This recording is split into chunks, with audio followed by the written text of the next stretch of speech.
Hi, everybody, and welcome to your latest and the first episode of the 23-24 season of GTA Fancast. Yes, we're back and looking at a very different picture compared to where we left things with my last video. Yulan Lopetegui obviously gone. Gary O'Neill, the new man at the helm, former Bournemouth manager, and he's 2 games in, and there are things to be pleased about. There are things to be slightly concerned about.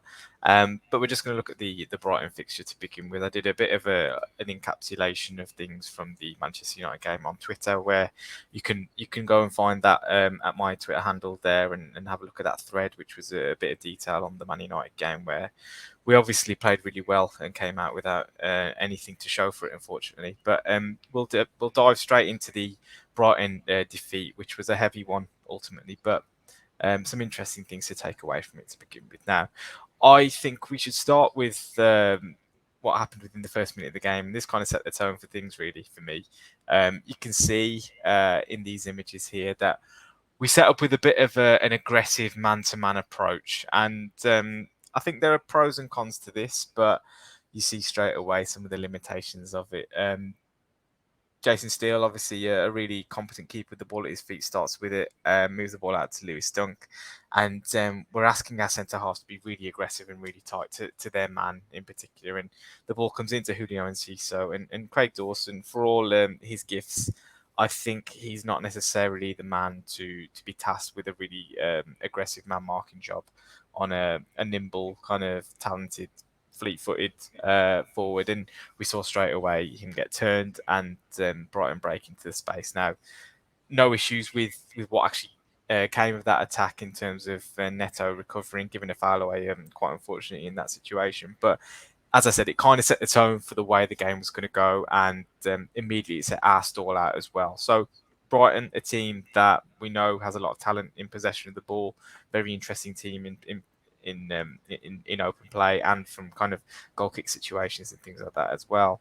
But I just want to kind of delve further into that man to man approach, and to be honest, it was something that I think had its merits in terms of the way we're trying to play. We have many athletic players within our team, trying to devise a system to really combat the way Brighton like to play, which is a very sophisticated setup. In the time that O'Neill's had with the group so far, in the time that he had between the Manchester United game and this game as well, it would have taken a lot to really kind of, I think, get to grips with a way of playing that might have been a bit more complex, a bit more sophisticated. So going man to man, trying to be aggressive, first game at home, and telling the players to basically go out and win their individual battles. There's some semblance of sense to it, in my opinion, and I think you can see straight away here that it's simplistic in its nature, but there's obvious thought gone into it as well. Um, just moving on, there are limitations, obviously, to the way that you go about this. Now, Brighton, again, a team that are really well drilled, really kind of in tune with their manager now. They've had a good kind of 3 quarters of a season last year and then the start of this season with a lot of success. And they've also got a hell of a lot of talented players. Now, when you go for that man for man approach, it's if you're going to be aggressive with it, you kind of lose certain principles that you would ordinarily set up with, especially defensively. And you can see here, as Mitoma receives the ball before he scores his goal, big gap between Dawson and Kilman at centre half, which is exploitable and which ultimately was exploited. Brighton, a team that do a lot of unselfish running as well, is what I'd say. And Ciso basically clears the way, knowing that Dawson is going to go and follow him into the space down in that left channel. Mitoma, as much as Semedo, I still think is a very good 1v1 defender. Mitoma is probably one of the best attackers in the league, 1 versus 1, and you almost have to have a bit of backup around that, regardless of the fact that Semedo can be really solid in those situations, as he showed against Garnacho at Man United. And you can't rely basically on your fullback keeping him locked down for the entirety of the game. And obviously, as I mentioned, that unselfish run creates that space for Mitoma to run through. And while it was a brilliantly talented goal, some of those principles that you've lost as a standard setup defensively, Kilman being so close to Welbeck doesn't feel that necessary there. But again, they've taken that man-to-man approach so literally that they're really trying to be aggressive and not allow players to play into each other's feet. Um, you see it again with the Estupinan goal as well. This is immediately after the halftime break. So they've obviously come out at halftime, not really decided to change the setup. But Kilman getting dragged out by Welbeck into the middle of the pitch. I, as a player, have always been taught never to kind of cross centre backs. So what I mean by that is Dawson ends up here, basically in that left centre half position because Enciso makes a run out there, and obviously Solly March comes deep to receive the ball, and then you get a situation here where Welbeck spins in. Dawson has left his station to a certain extent. A bit of communication there, and you can kind of combat this situation, I think. But what that also means is then that Semedo has to go and cover on that right hand centre half berth, basically.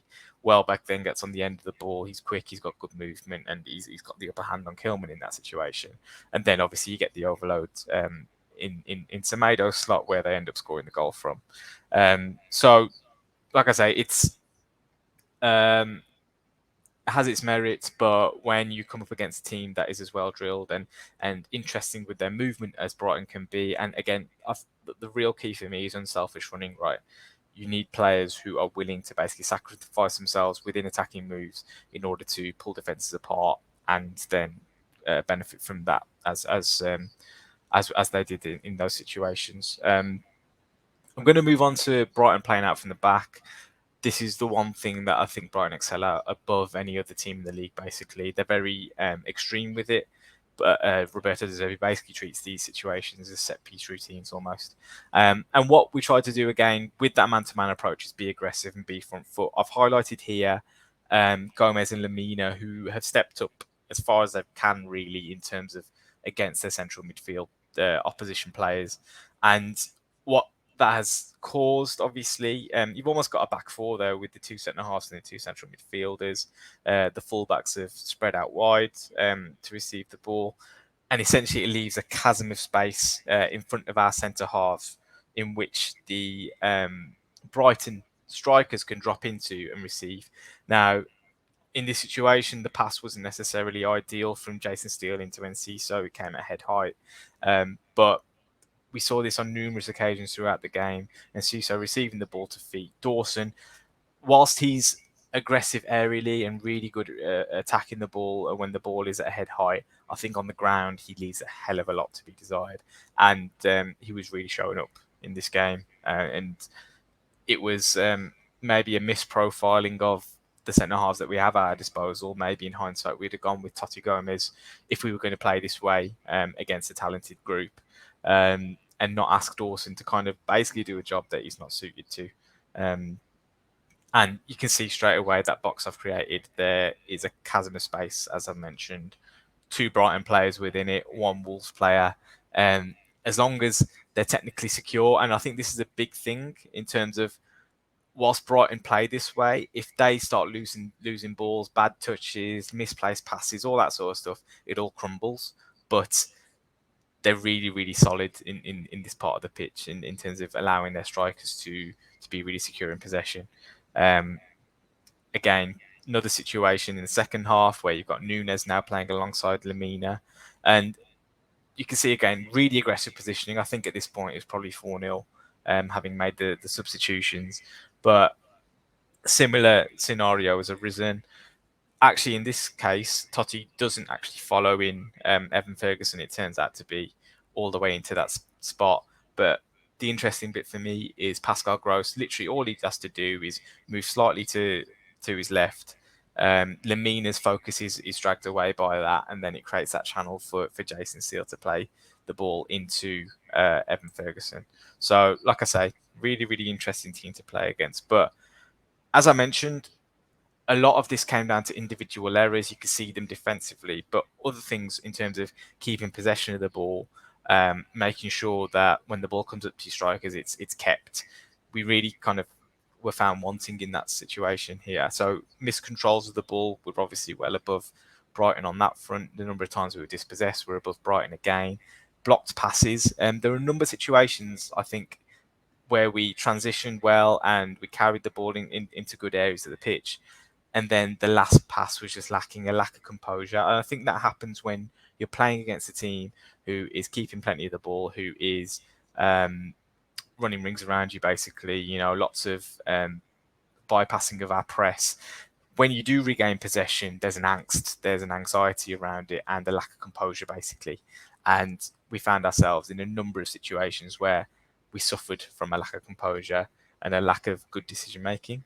I've also put ostensibly the two centre forwards pass completion percentage there. Whilst it's not necessarily a good metric to really indicate kind of performance levels or anything like that, you can see straight away Danny Welbeck up at nearly 90% in terms of pass completion. That's a ridiculously high level for a centre forward who, in many teams, might be slightly isolated, might have scraps to feed off and things like that. Compared to Fabio Silva, who's down at 72%, Welbeck done that job brilliantly, but also had the support of his teammates in terms of getting close to him and was able to really play well and collaborate with the guys around him. So, look, we're nowhere near Brighton as a team. We've obviously had a very interesting pre-season, shall we say the least. And to a certain extent, I think it's good that we've got this game out of the way. There won't be many teams that control games against Brighton.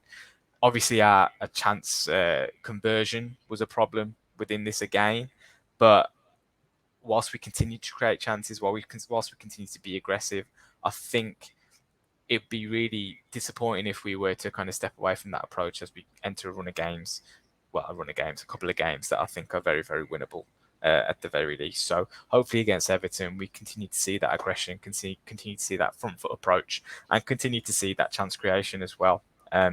Obviously missing Mateus Nunes, which is a big disappointment, and that petulance was really disappointing to see from him in a situation where there was nothing to be gained. But be interesting to see the lineup.